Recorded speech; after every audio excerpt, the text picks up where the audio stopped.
시편 결혼합니다. 시편은 구약성경 19번째죠. 구약 결혼 19번, 시편 결혼 27번째 시간으로 시편 86편, 87편을 짧게 살펴보겠습니다. 자, 시편 86편 11절 한번 읽어봅시다. 86편 11절. 오 주여 내게 주의 길을 가르치소서. 내가 주의 진리 안에서 걸으리니 내 마음이 하나가 되게 하사 주의 이름을 두려워하게 하소서. 주의 이름 주를 두려워해라. 뭐 주님 이름을 두려워해 이런 게 많이 나오죠. 두려워해 복종과 순종이 나는 겁니다. 자, 시편 86편 1절부터 7절 여기 보면은 한번 읽어보기 바랍니다. 여기는 이제 다윗이 자신의 부러지점을 주님께서 들으시고 긍휼을 베풀어 달라고 기도하고 있습니다. 이 말씀은 지금 신약 시대를 살아가고 있는 우리에게도 영적으로 그대로 적용할 수 있는 아주 좋은 그런 말씀이죠. 네, 우리도 간구하잖아요. 주여 내가 주님께 부르짖는 이 기도에 귀를 기울이시고 응답해 주시옵소서. 긍휼을 베풀어 주시옵소서. 이렇게 하죠. 자, 이 하나님 하늘에 계시죠. 그러니까 86편 1절에 보면은 오 주여 주의 귀를 아래로 기울이사. 그렇죠. 하나님 귀를 아래로 기울여야 되죠. 일단 무조건 하나님은 우리의 기도를 듣기 위해서 귀를 좀 아래로 기울여야 됩니다. 아주 정당한 표현을 해놨죠. 물론 이제 하나님은 우리 마음 가운데 계시죠. 우리 가운데 계시고 또 모임 가운데 계시고, 그 1차적으로 하늘에 계시고 우리 안에도 계시지만 하나님은 귀를 아래로 기울여도 어쨌든 우리 간구를 듣기 위해서 귀를 기울여 주시는 하나님이십니다. 자, 우리도 하나님께 부르짖어야 될 것들이 많습니다. 그리고 다윗도 긍휼을 받을 게 많았죠. 다윗의 기도 가운데 이런 게 얼마나 많이 나옵니까? 우리도 하나님의 긍휼을 받아야 될 것이 엄청 많습니다. 자, 그래서 86편 3절 한번 봅시다. 오 주여 내가 날마다 주께 부르짖사오니 내게 긍휼을 베푸소서.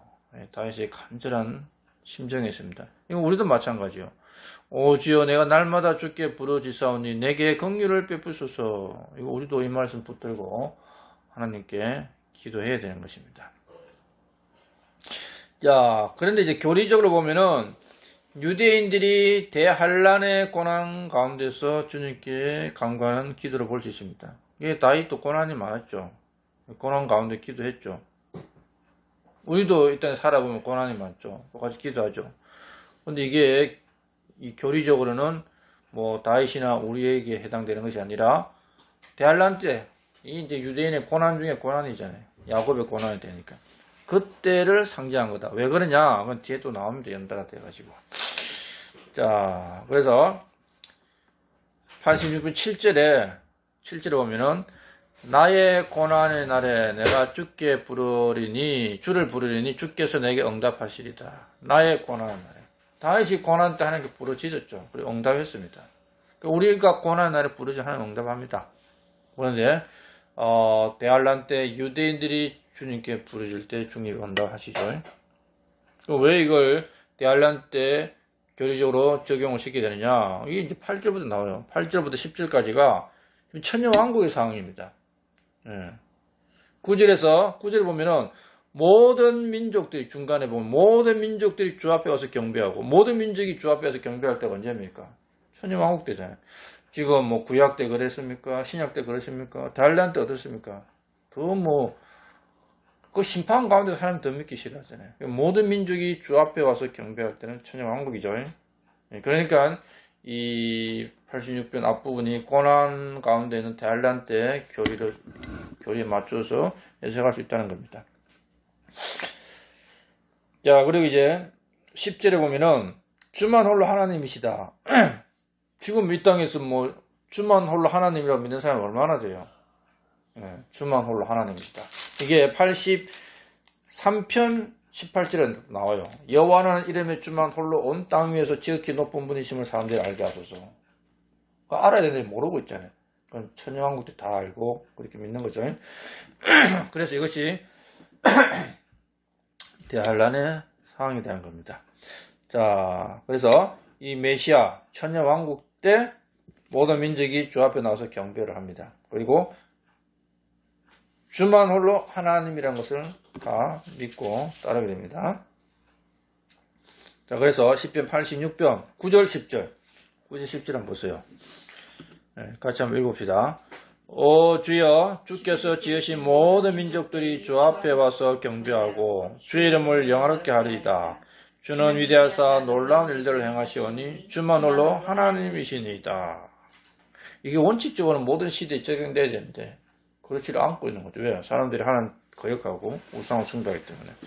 그런데 이게 말씀대로 성취되는 때가 천년왕국이라는 겁니다. 자, 그리고 특별히 이제 11절을 한번 살펴보세요. 11절. 우리 이제 본문을 읽어도 말씀이죠. 11절. 11절 한번 보세요. 오 주여, 내게 주의 길을 가르치소서. 내가 주의 진리 안에서 걸으니 내 마음이 하나가 되게 하사 주의 이름을 두려워하게 하소서. 이 말씀 잘 보세요. 이 우리가 아주 깊이 교훈으로 받아야 될 말씀입니다. 물론 유대인들에게도 필요한 것이고 다일란드에 필요한 말씀이죠. 자, 우리는 이 말씀 어떻게 봐야 됩니까? 이 보면은 주의 진리를 주의 길을 가르쳐 달라고 말합니다. 그러면은 내가 주의 진리 안에서 걷겠다. 이게 나오죠. 자, 주의 진리 안에서 그 길을 원하는 마음을 가지고 주님께 주의 길을 가르쳐 달라고 기도되는 겁니다. 그러니까 주의 진리 안에서 걸으려는 마음은 없어. 그러면서 주여, 주의 길을 가르쳐주소, 주의 뜻을 가르쳐주소. 그럼 가르쳐줄까요? 안 가르쳐줍니다. 사람들도 마찬가지예요. 네가 진짜 하겠다는 의지가 있으면 도와주겠다. 하겠다는 의지도 없이 도와달라면 도와줘요? 안 그랬죠. 하나님도 마찬가지입니다. 네가 정말 진리 안에서 걷고자 하느냐? 그러면은 길을 가르쳐줄게. 사람들은 안 그랬죠. 행할 생각은 없고 좀 알고 싶다 그래요. 하나님은 진리 안에서 행하려는 마음도 없으면서 주의 뜻을 묻는 사람에게 주의 길을 가르치지 않습니다. 주의 길, 주의 뜻, 그걸 알고 싶으면은 먼저 행하고자 하는 의지를 가져야 됩니다. 그런 사람에게, 순종하고자 하는 사람에게 주님은 자신의 길을, 자기의 뜻을 알게 해주고 가르쳐 준다는 겁니다. 자, 그럼 이제 주의 뜻을 안 자들은 어떻게 해야 되느냐? 그게 이제 86편 11절 중간부터죠. 주의 길을 알았어. 그럼 어떻게 될까요? 잘 보세요. 오 주여, 내게 주의 길을 가르쳐 주셔서 가르쳐 달랬잖아요. 그럼 주의 길을 알았단 말이야. 그 다음부터 어떻게 될까요? 내가 주의 진리 안에서 걸으니, 주의 길을 안 사람은 그 들었다. 말씀을 들어서 어떻게 되냐? 순종해야 되죠. 주의 길을 안 사람은 진리 안에서 걸어야 됩니다. 그리고 마음이 하나가 되어야 됩니다.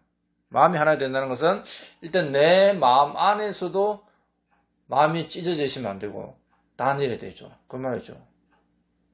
내 마음이 여러 가지 복잡하고 힘들어. 어떻게 마음을 하나로 만드느냐? 사람들은 어떻게 해요? 종교와 사람들은 버리라. 버릴 필요 없어요. 물론 버려야 되겠죠. 어떻게 버릴 수 있느냐? 내 마음이 하나님께로 하나가 되면 버려지는 겁니다. 어떤 사람이 이제 둘이서 하나가 되려고 해. 그런데 인도자가 있어. 그런데 인도를 받아야 될 사람이 어떻게 인도자를 따를까 저 사람을 따를까 마음에 범인이 많아. 그러면 하나가 안 돼. 그 마음 버리기도 힘들어. 그럼 한 가지 인도자를 따라서 가버리면 됩니다. 그러면은 따라서 가는 동안에 이제 없어져요 그게. 내 마음을 하나님께 갖다 바쳐버리면은 하나님께 하나가 되어버리면은 다른 게 사라져요. 우리가 신앙생활 잘 하시다면, 해결할 게 많고요. 어떻고 저떻고 하죠. 평생 해결 안 됩니다. 딱 나와서 하나님께 섬기면은 그거 해결돼요. 그냥. 사라져버려요. 간단한 진리죠. 마음이 하나가 돼요. 하나님과. 내 마음이 하나가 되게 해서, 이게 뭡니까? 주님과 하나가 되게 달라. 그럼 내 마음을 주님께로 갖다 붙이면 돼. 내가 거기 갖다 붙이면 하나가 됩니다. 그리고 주의 이름을 두려워하게 해소서. 주의 길을 알았다. 그럼 뭐 해야 되느냐? 진리 안에서 거리되죠. 마음을 하나님과 하나가 돼요. 하나가 되게 되고 주를 두려워라. 뭐 주를 이름을 두려워하라는 거 많이 나오죠. 주를 두려워하라, 주 이름 두려워하라. 하나님 두려워하는 것은 하나님에 대한 인지의식이 가지는 겁니다. 하나님에 대한 기억력이 사라지면 어떻게 해요? 하나님 두려워 안 하게 되지. 딴 일 하게 되는 거예요.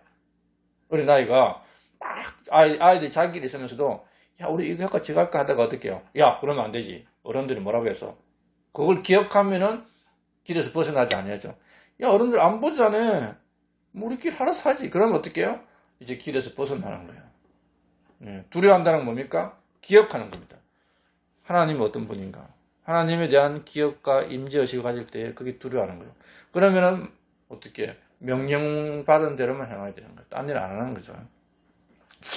자, 이제 이 마음이 하나가 된다는 건 교회 안에서 사람들은 이 교회 마음이 하나가 안 된다 그래. 뭔 뜻을 하는 줄 알아요? 자기 마음을 몰라준다는 거예요. 자기 마음을.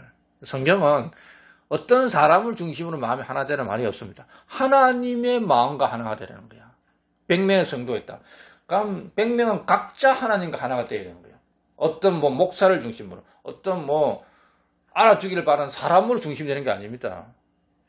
유달리 그는 형제 자매가 있어요. 그거 왜 그럴까요? 관심 받고 싶은 사람들, 또 사랑을 잘 못 받고 자란 사람들, 또 자기가 좀 높여지기를 바라는 사람들, 어떤 그 부모의 사랑에 안착을 못하고 사는 사람도 있죠. 뭐 가정이 너무 불행하고 이런저런 일을 겪은 사람들은 사람들이 자기 마음을 알아주길 바래.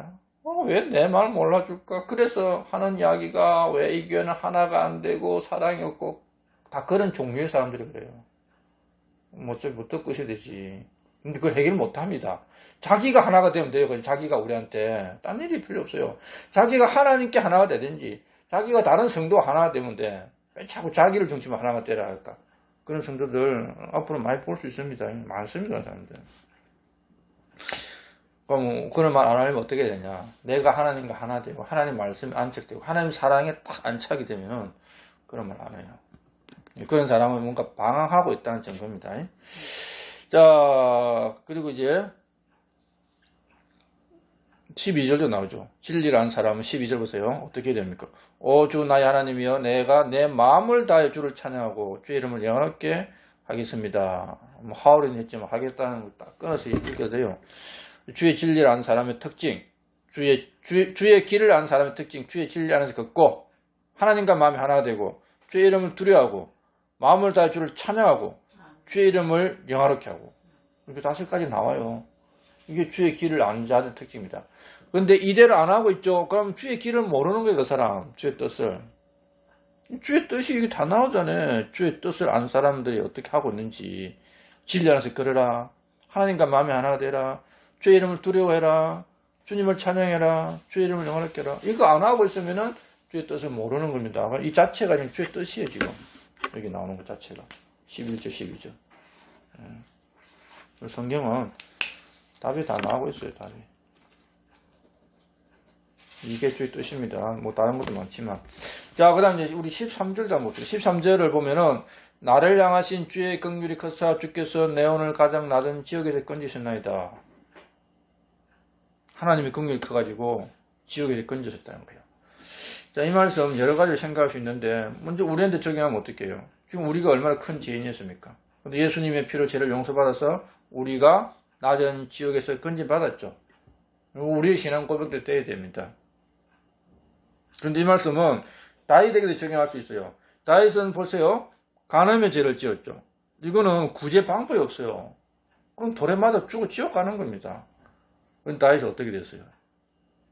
다윗이 용서를 받았어요. 그 간음의 죄는 희생물을 드릴 수가 없어. 희생물을. 구제의 방법이 없는 겁니다. 이 심판에서 건진받을 수 있는 어떤 방법이 없는데 다윗이 죄를 용서받고 구원을 받아버렸어요. 그래서 다윗은 뭡니까? 신약 시대의 성도의 예표입니다. 죄를 짓고도 죄를 용서받을 수가 없는데 죄를 용서받고 희생을 못 들었어. 죄를 용서받고 영원한 구원의 보증을 받은 사람입니다. 자, 이걸 다윗이 받은 확실한 긍휼을 가죠. 이게 이사야 55장 3절에 나와요. 그리고 이 말씀이 이제 사도행전 13장인가 나와요. 이 다윗은 죄를 지어 구제 방법이 없어. 100% 지옥 가야 돼. 그런데 하나님께서 확실하게 어떻게 긍휼을 베풀었어. 그래서 뭐 시편 32편에도 다윗이 하나님께 뭐 죄를 용서받았다는 게 나오잖아요. 죄가 용서받은 자는 복이 있다. 그게 또 로마서 4장에 나오잖아요. 죄를 용서받는 복이 있다. 다윗이 죄를 용서받은 겁니다. 그래서 하나님은 다윗의 죄를 용서하고 확실한 긍휼이 뭐예요? 더 이상 이 지옥 가지 않는 영원한 구원의 보증을 다윗에게 준 거예요. 이사야 55장 3절에서 이거 알아야 돼요. 이사야 55장 3절 맨 끝에 나옵니다. 한번 보세요. 다윗이 이제 자백을 했잖아요. 회개했어요. 하나님이 용서했어요. 뭐 희생물도 없어요, 그게는.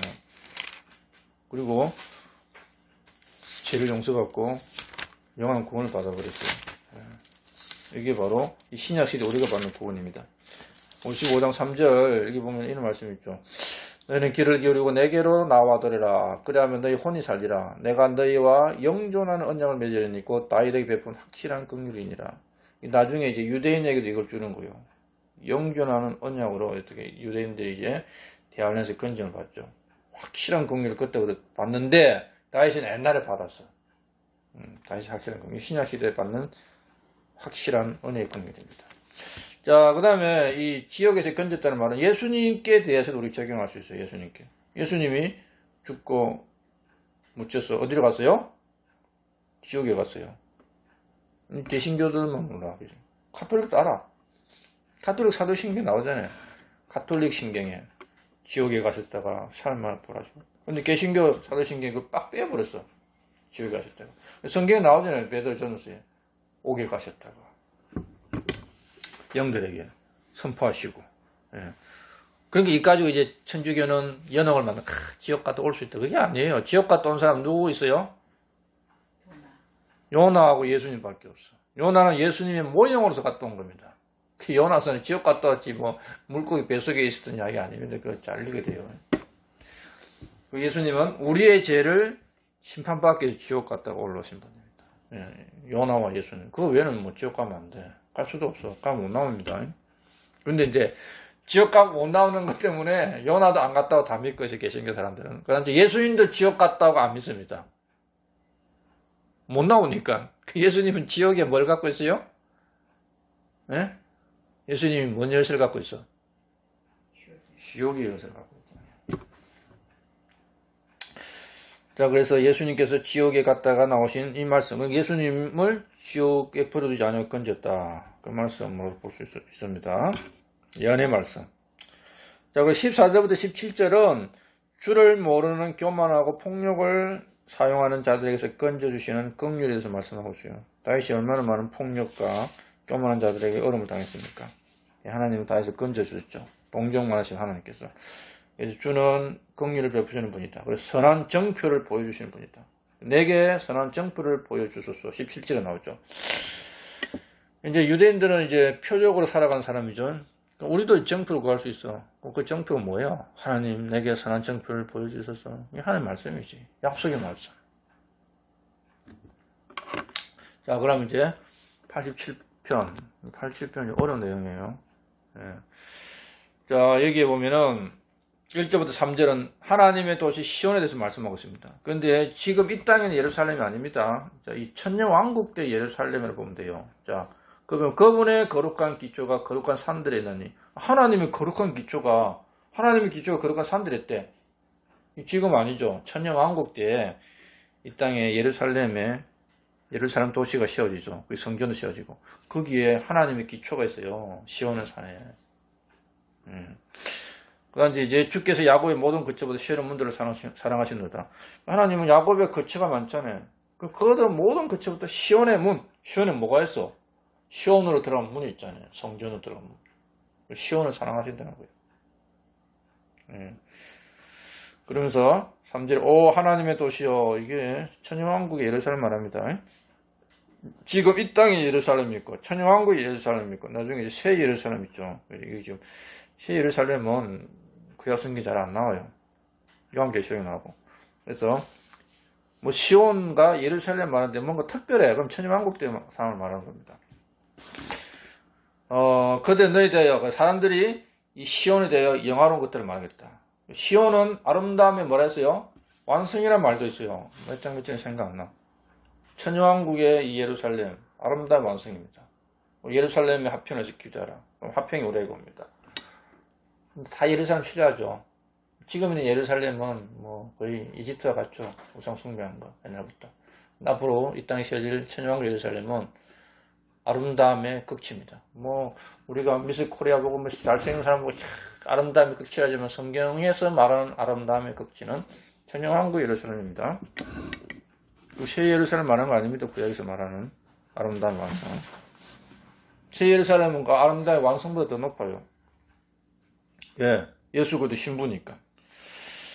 자, 그래서 3절에 셀라가 나오죠. 이게 이제 재림 때 있을 일입니다. 그리고 이제 4절, 5절이 어려운 말입니다. 4절, 5절, 6, 7절이. 근데 이제 어렵긴 하지만 여기 보면은 내가 아는 자들에게 라합과 바빌론에 대해서 언급을 해라. 라합과 바빌론. 라합 누구예요? 창녀죠. 요한계시록 17장, 18장 보면 뭡니까? 엄녀 바빌론 나와. 이게 엄녀 바빌론을 생각합니다. 엄녀 바빌론에서 말하면서 에디오피아, 블레셋, 두로가 언급들. 이게 다 흑인들, 함의 후손들. 거기서 누가 태어났다 이야기하는 거야. 그러면은 엄녀 바빌론이 언급되면 이게 뭐야? 대환란 때 이 땅을 지배할 도시죠. 그래서 이도피아 블레셋 두로가 나오는데 흑인들이 지배하는 세상. 즉 그리스도 연관된 사람을 4절에서 이야기하고 있고 5절은 반대입니다. 5절은 시온에 대해서 말하는데 이 사람과 저 사람이 건년에 태어났다. 시온에 태어났다는 거야. 예루살렘에서. 그러니까 이는 즉 그리스도 반대편에 있는 사람인데 시온에서 태어났다 말하고 즉 그리스도는 바빌론에서 있고 흑인에서 태어났다. 이런 이야기하죠. 그리고 가장 높으신 이께서 하나님이죠. 친히 건녀를 굳게 세우다. 건녀가 뭐야? 땅은 여성 명사가 들어가요. 이게 건녀하면 바로 예루살렘입니다. 도시, 땅. 우리나라에는 대명사가 익숙지 않죠. 어떤 사람이 시온에서 태어났고 또 하나님은 시온을 굳게 세우겠다. 그래서 이 87편이 시온에 대한 말입니다. 천년왕국의 시온. 자, 그리고 이제 6절이 중요하죠. 6절. 주께서 백성들을 기록하는데 이 사람이 거기서 태어나고 저 사람이 여기서 태어나고 이걸 기록하는데 셀라가 돼 있죠. 이게 지금 대환란 이후 천년왕국 때 상황이죠. 천년왕국 때 백성이 들어와. 그럼 출생지를 다 기록하는 이 뜻입니다. 자, 우리가 이 땅에 호적등본에 출생지가 다 기록이 돼요. 뭐 숫자로 기록되든 모든 나라에 가도 저는 어디로부터 왔습니다. 자기 출생지를 이야기해요. 자기 사는 데를. 그리고 이제 기록하는 책이 있고 성경에는 여러 가지 책이 나오죠. 생명책이 있고 또 행위를 기록하는 책이 있고 주의 책이 거의 다 기록이 됩니다. 거기에 우리 이름은 생명책 기록되어 있죠. 어디 출생이 다 기록이 되어 있어요. 민족들 심판할 때도 민족들이 어디 출생이 다 기록하고 주의 책은 옛날에 이스라엘 민족이 다 기록이 됐죠. 그게 그거 다 기록하는 거예요. 그거 말고도 다른 책이 또 성경에 나옵니다. 그래서 어떤 목사들은 태어나면 무조건 다 어디 기록된다 그래. 하나님의 책에. 그래 어떻게 구원만 받으면 다 지어진다 그러죠. 구약 때 다 지어졌어요. 많은 사람들이. 근데 생명책 기록된 건 안 지어져. 지어지는 책이 있고 안 지어지는 책이 있습니다. 그래서 하나님은 뭐 생명책 기록하든 주의 책 기록하든 뭐 어디 뭐 천년왕국 때 책에 기록하든 그 사람들의 출생지를 기록한다. 이거는 뭐 상식적인 거죠. 사람도 인간 정부도 그렇게 합니다. 그래서 출생지가 뭐 부끄러워할 필요가 없다. 뭐 지역적인 이런 거 뭐 따질 필요가 없다. 그런 걸 우리가 이 말씀을 통해서 알 수 있고, 자, 이 사람이 거기서 태어난 것을 여긴다. 이 말씀 뒤에 노래하는 자들과 악기를 연주하는 자들이 거기 있으리니 나의 모든 셈들이 내 안에 있도다. 이게 뭡니까? 노래하는 자들, 악기 연주하는 자들, 거기 어디야? 시온입니다. 시온. 나의 모든 셈들이 시온에 있다. 이 87편은 고라의 아들들이 시온에 대해서 노래하고 있으면서 어떤 다른 사람들의 출생과 뭐 이 땅의 백성들의 출생에 대해서 좀 언급하고 있는 거예요. 전체적으로는 시온에 대해서 이야기하고 있습니다. 자, 이상 마치도록 하겠습니다.